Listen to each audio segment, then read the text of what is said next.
अभी सब्सक्राइब करें Atul coaching centre YouTube channel को और घर बैठे पाएं सभी पाठ्यक्रम की पूर्ण कवरेज फिजिक्स एवं केमिस्ट्री विषयों में आजमगढ़ के सबसे प्रसिद्ध शिक्षक श्री प्रकाश पाठक से। देखिए, क्लास 10th सब्जेक्ट केमिस्ट्री में लेसन 2 शुरू किया गया था, जिसका नाम था रासायनिक अपक्रिया तथा उनके प्रकार। तो देखिए, पिछले 2 वीडियो में हम रासायनिक अपक्रिया के बारे में बता दिए हैं कि रासायनिक अपक्रिया क्या होती है और कोई भी रासायनिक अपक्रिया को रासायनिक समीकरण में कैसे लिखेंगे और उस रासायनिक समीकरण को कैसे संतुलित करेंगे, इसके बारे में आप लोगों को बता चुके हैं। आज रहेगा उनके प्रकार में, यानी हेडिंग क्या पड़ी, रासायनिक अपक्रिया के प्रकार, यानी टाइप्स ऑफ केमिकल रिएक्शन। यह हेडिंग डाल लीजिएगा, रासायनिक अपक्रिया के प्रकार, यह हेडिंग पड़ेगी। तो देखिए, रासायनिक अपक्रिया अगर देखा जाए तो जो अभिक्रिया में भाग लेते हैं पदार्थ, आप जानते हैं उसे अभिकारक कहते हैं। और भाग लेने के बाद जब अभिक्रिया हो जाती है तो उत्पाद बनता है। उत्पाद एक नया पदार्थ बनता है। तो जो उत्पाद बना, कभी कभी एक ही उत्पाद बनता है, कभी कभी 2-2, 3-3 उत्पाद बन जाते हैं। तो वह किस क्रम में है लगा हुआ है उत्पाद, संयुक्त होकर एक हो गया कि खंडित हो गया कि बस चेंज हुआ है, केवल स्थान उसका बदल गया, इसके आधार पर जब देखा जाता है तो अभिक्रियाओं के प्रकार के बारे में समझ लेना जरूरी होगा। अगर आप यह सोचेंगे कि यह कैसे हो रहा है, तो हर एक प्रकार जो अभिक्रिया है उसको आप समझ लेंगे तो आपको इसके संबंध में पूरी जानकारी मिल जाएगी। तो नीचे नोट करिएगा, रासायनिक अपक्रियाएं, नीचे इसके लिखिए, रासायनिक अभिक्रियाएं कई प्रकार की होती हैं, कई प्रकार की होती हैं जो निम्नलिखित है, या जो निम्न है लिखिएगा। अब आगे हम पहला नंबर हेडिंग डालेगा, पहला है संयोजन अपक्रिया। हेडिंग पड़ेगी संयोजन अभिक्रिया।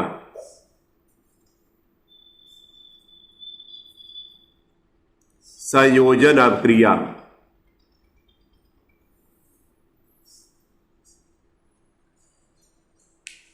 ध्यान दीजिएगा, पहला टॉपिक हम आ गए संयोजन अपक्रिया।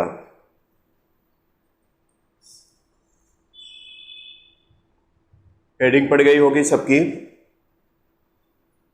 देखिए, संयोजन अपक्रिया को आप योगात्मक अपक्रिया भी कह सकते हैं, जिसको एडिशनल रिएक्शन भी कहा जा सकता है, एडिशन रिएक्शन भी कहा जा सकता है। इसको ज्यादा ध्यान में रखिएगा कि योगात्मक अपक्रिया भी कहा जा सकता है, संयोजन अपक्रिया भी कहा जा सकता है, या एडिशन रिएक्शन भी कहा जा सकता है। ऐड का मतलब जोड़ है, या संयोजन का मतलब जोड़ होता है। जोड़ में बताइए, जब 2-3 संख्याओं को आप एक साथ जोड़ लेते हैं तो एक बड़ी संख्या मिल जाती है, एक बड़ी संख्या मिल जाती है। उसी तरह यहां भी 2 या 2 से अधिक अभिकारक रहेंगे और यह मिल करके एक बड़ा उत्पाद बनाएंगे। यह कहलाएगा क्या, संयोजन अपक्रिया। आप देखिए, उदाहरण पहले समझिए, तब उसके बाद इसके बारे में हम लिखवा रहे हैं। जैसे देखिए, अगर Mg लिया जाए तो MgO2 से रिएक्शन करेगा और क्या बनाएगा, MgO बनेगा। इसको संतुलित करिएगा। आपको बताया गया होगा संतुलन में 2 यहां करेंगे, ऑक्सीजन 2 है तो यहां भी ऑक्सीजन 2 हो गया और 2 Mg भी हो गया। यह बताए समीकरण संतुलित है कि नहीं। लेकिन इसमें देखिएगा 2 अभिकारक है, 2 अभिकारक में मैग्नीशियम और ऑक्सीजन है, दोनों मिलकर एक बड़ा उत्पाद मैग्नीशियम ऑक्साइड दिया हुआ। तो यह बताइए दोनों जुड़कर एक हुआ कि नहीं। तो यह बताइए, अगर देखा जाए तो संयोजन अपक्रिया का उदाहरण रहेगा। किस अपक्रिया का उदाहरण रहेगा? संयोजन अपक्रिया का उदाहरण रहेगा। दूसरा है जैसे हाइड्रोजन है, ऑक्सीजन से क्रिया करेगा तो बनाएगा क्या? जल बनेगा। अब इसमें भी बताइए, दो अभिकारक अणु मिलकर एक बड़ा उत्पाद बना रहे हैं। संतुलित नहीं है तो संतुलित करिएगा, दो यहां बढ़ाएगा और दो यहां बढ़ेगा, संतुलित हो जाएगा। हो जाएगा संतुलित ने। यह संतुलित समीकरण हुआ। इसमें भी देखिए दो अभिकारक, इसमें भी दो अभिकारक मिलकर एक बड़ा उत्पाद बना रहे हैं। तो बताइए दोनों जुड़ जा रहा है कि नहीं? दोनों जुड़ जा रहा। यह बताइए संयोजन अपक्रिया है।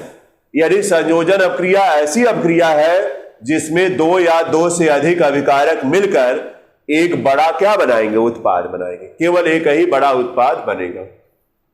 और उदाहरण में यह सब आपका सम्मिलित हो जाएगा। तो चलिए नोट करिएगा आप लोग। इसमें लिखेगा इस अभिक्रिया में, इसके आगे नोट करिएगा, इस अभिक्रिया में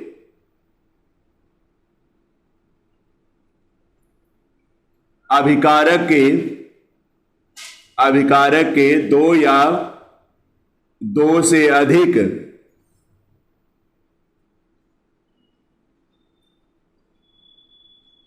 अणु मिलकर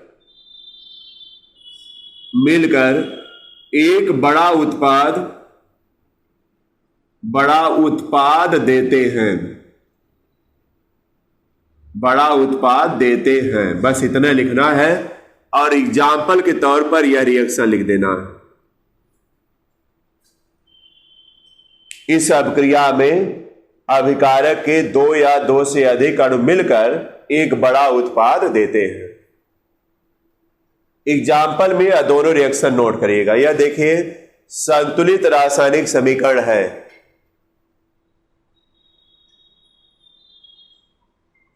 इसका नाम है मैग्नीशियम ऑक्साइड और हाइड्रोजन भी गैस है, ऑक्सीजन भी गैस है, तो मॉलिक्यूलर फॉर्म में रहेगी आणविक अवस्था में, इसलिए H2 भी लिखा गया, O2 लिखा गया, लेकिन Mg2 नहीं लिखा गया चूंकि मैग्नीशियम तो गैस है नहीं, इसलिए यह मॉलिक्यूलर फॉर्म में नहीं रहेगा।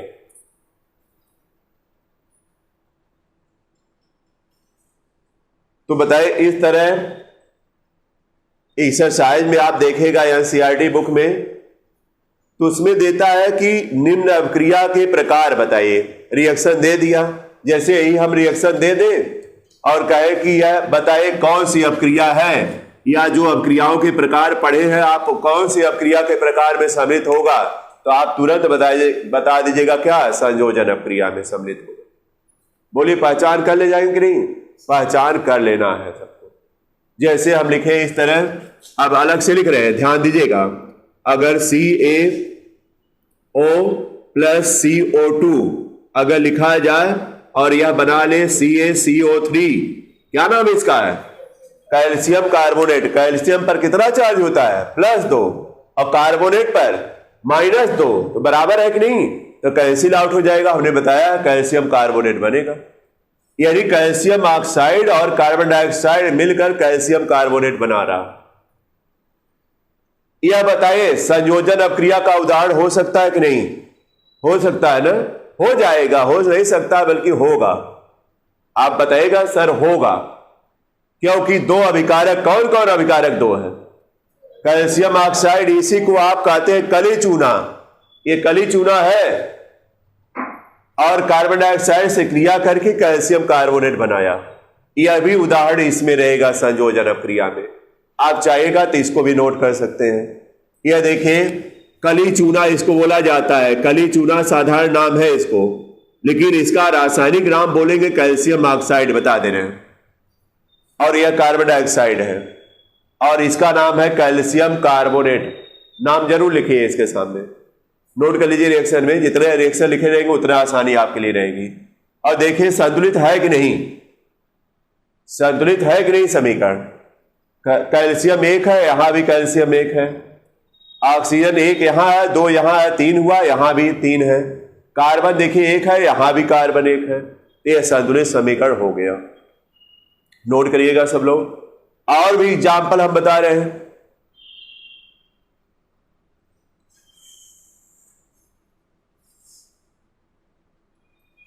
हो चुका।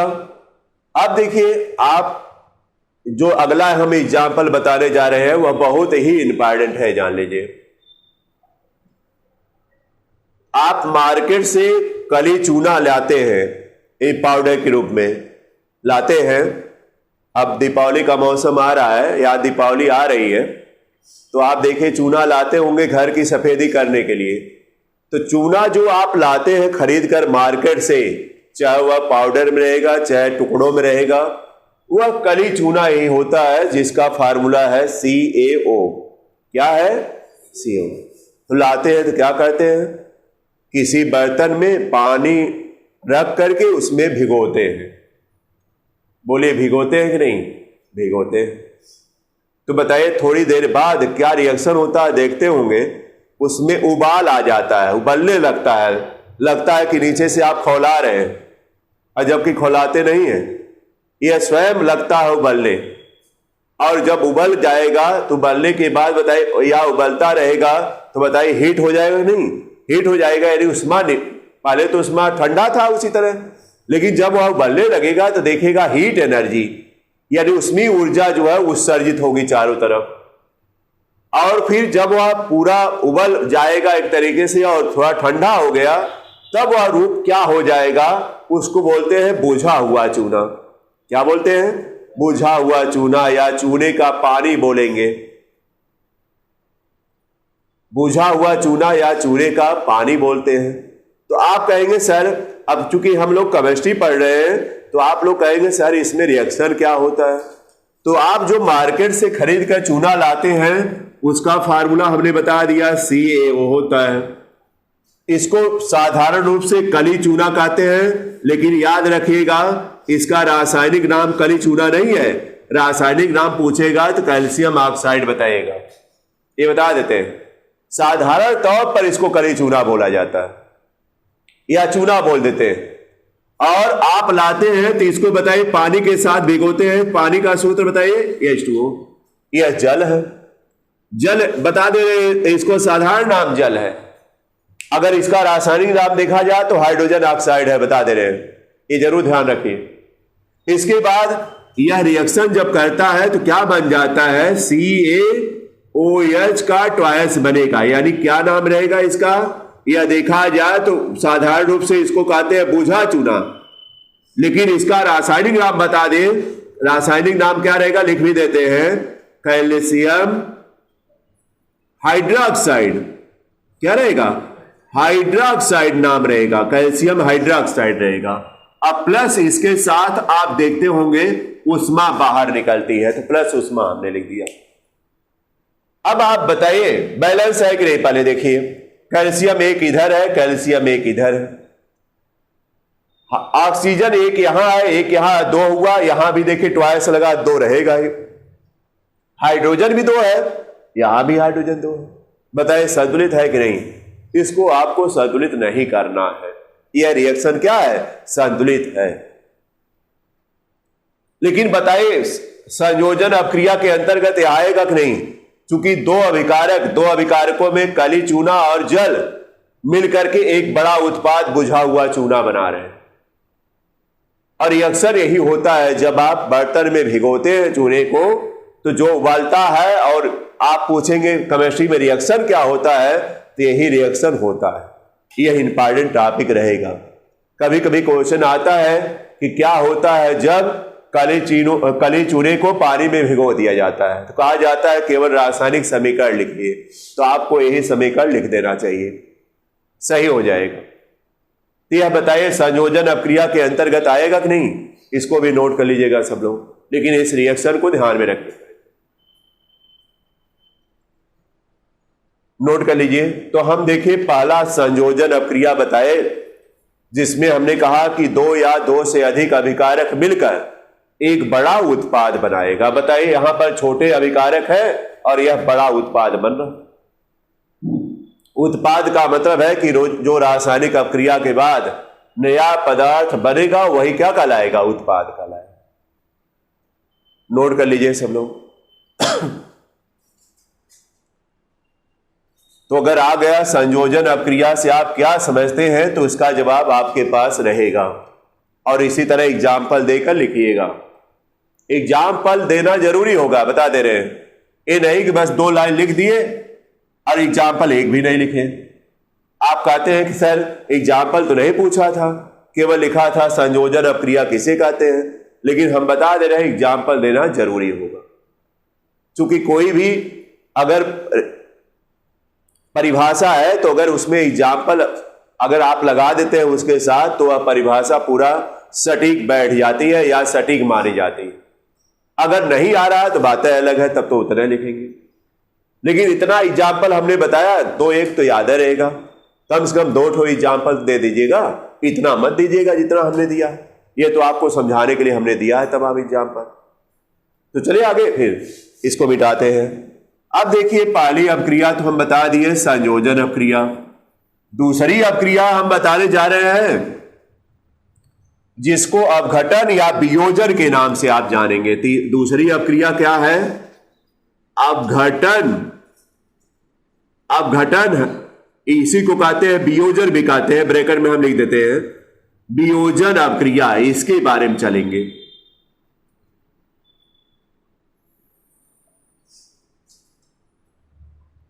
अपघटन ब्रैकेट में हमने लिख दिया वियोजन अपक्रिया। इसके बारे में समझ लीजिए सब लोग, हेडिंग डाल लीजिएगा।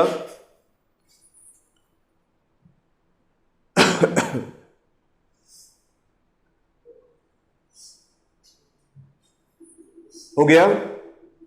अब देखिएगा अपघटन मतलब टूटना होता है। किसी बड़ी चीज को अगर तोड़ दीजिए तो इसका मतलब अपघटन हो गया, या उसी को कहते हैं वियोजन हो गया। वियोजन मीन्स भी टूटना है, अपघटन मीन्स भी टूटना है। बस वियोजन अपघटन में केवल थोड़ा सा बारीक अंतर आगे मिलेगा आपको। यहां तो एक साथ अभी अध्ययन देखिए, चूंकि एक साथ दिया हुआ है। वियोजन में जब टूटेगा तो वह जुड़ सकता है, पुनः मूल पदार्थ बन सकता है। लेकिन अपघटन में टूटने के बाद जुड़े उड़ेगा नहीं, बस यह जानिए। अपघटन में टूट गया तो फिर जुड़ेगा नहीं, और वियोजन में अगर टूट गया तो पुनः जुड़कर पहले वाला पदार्थ बन सकता है।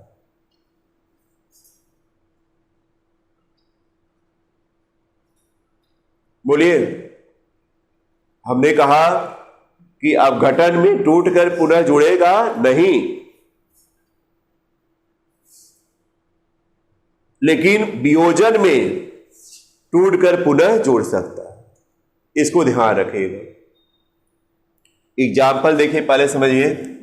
जैसे पोटेशियम क्लोरेट नाम है, KClO3 नाम है, इसका नाम है पोटेशियम क्लोरेट, नाम लिखते हैं पोटेशियम क्लोरेट नाम है, क्लोरेट। इसको जब गर्म आप करिएगा पोटेशियम क्लोरेट को, तो KCl बनता है, यानी पोटेशियम क्लोराइड बनता है। पोटेशियम क्लोराइड बनता है, अब प्लस ऑक्सीजन गैस निकलती है। ये आपको बता दें, ऑक्सीजन बनाने की प्रयोगशाला विधि भी यह सम्मिलित है, या ऑक्सीजन बनाने की प्रयोगशाला विधि में यह रिएक्शन दिया जाता है। क्या है? पोटेशियम क्लोरेट को गर्म करिएगा, जैसे परखनली है, परखनली में पोटेशियम क्लोरेट को रख दिए और उसके बाद नीचे से पेदे से गर्म करना स्टार्ट करिए, तो ऑक्सीजन गैस ऊपर निकलेगी और पोटेशियम क्लोराइड नीचे उसके पेदी में बैठ जाएगा। अब बताएं, एक बड़ा पदार्थ 2 उत्पाद में बटा कि नहीं, या एक बड़ा पदार्थ या टूट गया कि नहीं 2 छोटे सरल या 2 छोटे अणुओं में, यह बताइए एक प्रकार का क्या है? अपघटन ही है ना, यह अपघटन है। बैलेंस नहीं, बैलेंस करिए। पोटेशियम 1 है, इधर भी 1 है, क्लोरीन भी 1 है, ऑक्सीजन 3 है, यहां पर 2 है। तो यहां पर आप 3 करके ही बैलेंस कर पाएंगे। 3 दूना 6 हुआ, यहां पर 2 करिएगा, 2 तिहाई 6, यह भी हो जाएगा। लेकिन पोटेशियम और क्लोरीन भी 2 हो जाएगा, तो यहां पर 2 लगा दीजिए, बैलेंस हो जाएगा। यह बताइए अपघटन अपक्रिया का उदाहरण है कि नहीं? अपघटन में क्या होगा? एक बड़ा अभिकारक 2 या 2 से अधिक छोटे उत्पादों में क्या हो जाएगा? टूट जाएगा। लिखिएगा, आगे लिखिए। इस अभिक्रिया में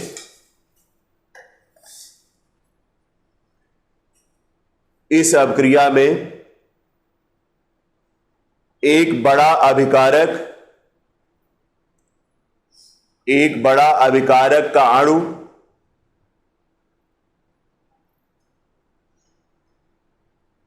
एक बड़े अभिकारक का अणु दो या दो से अधिक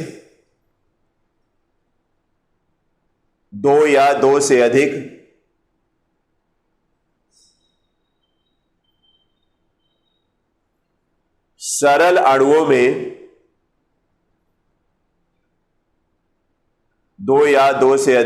अणुओं में टूट जाता है। दो या दो से अधिक सरल अणुओं में क्या हो जाता है? टूट जाता है। हो गया? दो या दो से अधिक सरल अणुओं में टूट जाता है। एग्जाम्पल में दिखाएगा 2KClO3, इसका नाम लिख लीजिएगा। पोटेशियम क्लोरेट है, इसको जब गर्म किया जाएगा तो पोटेशियम क्लोराइड नाम है इसका नाम तो जारी है, ऑक्सीजन है।